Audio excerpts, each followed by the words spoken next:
आज हम एक ऐसी दिव्य कथा में उतरेंगे जहां समर्पण है, बुद्धि है और एक महान त्याग है। ये कहानी है उस पवित्र प्रतिज्ञा की जिसने हमें महाभारत जैसा अमूल्य ग्रंथ दिया।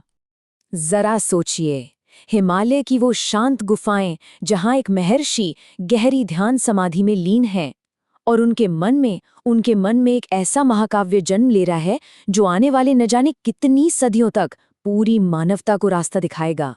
वो महर्षि कोई और नहीं, वेद व्यास जी थे और उन्होंने एक प्रण लिया था महाभारत की रचना करने का, एक ऐसा ग्रंथ जैसा पहले कभी नहीं लिखा गया हो। देखिए, ये कोई साधारण ग्रंथ नहीं था, ये तो धर्म, कर्म, युद्ध, नीति और जीवन का एक विशाल महासागर था। व्यास जी के मन में पूरी कथा एकदम साफ थी, लेकिन इसे कागज पर उतारना एक बहुत बहुत बड़ी चुनौती थी। तो सवाल ये था कि उनके विचारों की जो ये अविरल धारा थी, इसे लिखेगा कौन? इस असाधारण काम के लिए एक असाधारण लेखक की जरूरत थी और इसी दिव्य सहायता को पाने के लिए महर्षि ने कठोर तपस्या शुरू की। व्यास जी की तपस्या सफल हुई। विघ्नहर्ता, बुद्धि के देवता भगवान गणेश स्वयं प्रकट हुए। व्यास जी ने उनसे इस महाकाव्य को लिखने का निवेदन किया और गणेश जी मान भी गए, पर उनकी अपनी एक शर्त थी। गणेश जी ने अपनी शर्त रखी, देखिए, मैं लिखूंगा, पर अगर आप एक पल के लिए भी रुके तो मेरी लेखनी भी वही रुक जाएगी। ये एक तरह से गति की परीक्षा थी।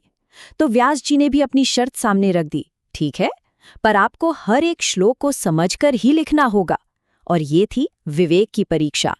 और बस, दोनों की शर्तें मानी गईं और मानव इतिहास का शायद सबसे महान साहित्यिक काम शुरू हुआ। सोचिए, एक तरफ ज्ञान का स्रोत और दूसरी तरफ बुद्धि के देवता, दोनों एक दिव्य काम के लिए एक साथ बैठे। क्या अद्भुत संगम रहा होगा वो। व्यास जी बोलते जा रहे थे और गणेश जी बिजली की रफ्तार से लिखते जा रहे थे। दिन रात में बदल गए पर काम नहीं रुका। और हाँ, जब भी व्यास जी को थोड़ा सोचने का समय चाहिए होता तो वो एक बेहद जटिल श्लोक बोल देते। अब गणेश जी को उसे समझने में जो समय लगता, उसी बीच व्यास जी आगे की रचना सोच लेते। मतलब बुद्धि और तपस्या का एक शानदार तालमेल था। सब कुछ एकदम योजना के हिसाब से चल रहा था, लेकिन फिर इस महान काम के बीच एक ऐसी बाधा आई जिससे सब कुछ रुक जाने का खतरा पैदा हो गया। हुआ ये कि लिखते लिखते अचानक गणेश जी की कलम टूट गई। अब प्रतिज्ञा के अनुसार लेखन तो एक पल के लिए भी नहीं रुक सकता था। अगर वो रुकते तो ये महाकाव्य हमेशा के लिए अधूरा रह जाता। अब सवाल ये था कि लेखन जारी रहेगा कैसे? क्या ये दिव्य समझौता यहीं खत्म हो जाएगा? उस पल तो ऐसा लगा कि अब कुछ नहीं हो सकता, सब असंभव है। लेकिन विघ्नहर्ता के पास हर समस्या का हल होता है।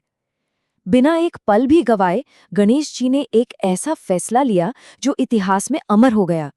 उन्होंने अपना एक दांत तोड़ दिया और उसी को कलम बनाकर लिखना जारी रखा। और इसी महान त्याग की वजह से भगवान गणेश को एक दंत कहा जाता है। उनका वो टूटा हुआ दांत ज्ञान के लिए किए गए सबसे बड़े समर्पण का प्रतीक बन गया। ये बताता है कि ज्ञान का प्रवाह दुनिया की हर बाधा से कहीं ज्यादा बड़ा है।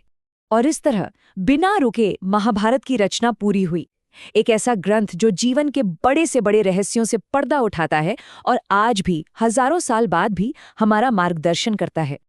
देखिए, ये कथा सिर्फ एक पौराणिक कहानी नहीं है। ये हमें सफलता के 3 ऐसे सिद्धांत सिखाती है जो हमेशा हर युग में प्रासंगिक रहेंगे। पहला सिद्धांत है अनुशासन, मतलब बड़े कामों के लिए एक अटूट कमिटमेंट की जरूरत होती है। दूसरा है बुद्धि और धैर्य, समझदारी से हर मुश्किल को पार किया जा सकता है। और तीसरा, जो शायद सबसे जरूरी है, वो है त्याग। गणेश जी के उस त्याग के बिना ये महान काम कभी पूरा नहीं होता, क्योंकि सच्ची महानता हमेशा हमेशा त्याग मांगती है। तो अगली बार जब भी गणेश जी की कोई मूर्ति या छवि देखें तो उनके उस टूटे हुए दांत को जरूर याद करें। वो सिर्फ एक पहचान नहीं, बल्कि ज्ञान और कर्तव्य के प्रति समर्पण का सबसे बड़ा प्रतीक है। और इसीलिए किसी भी शुभ काम को शुरू करने से पहले हम पूरे श्रद्धा और विश्वास के साथ सबसे पहले कहते हैं श्री गणेशाय नमः।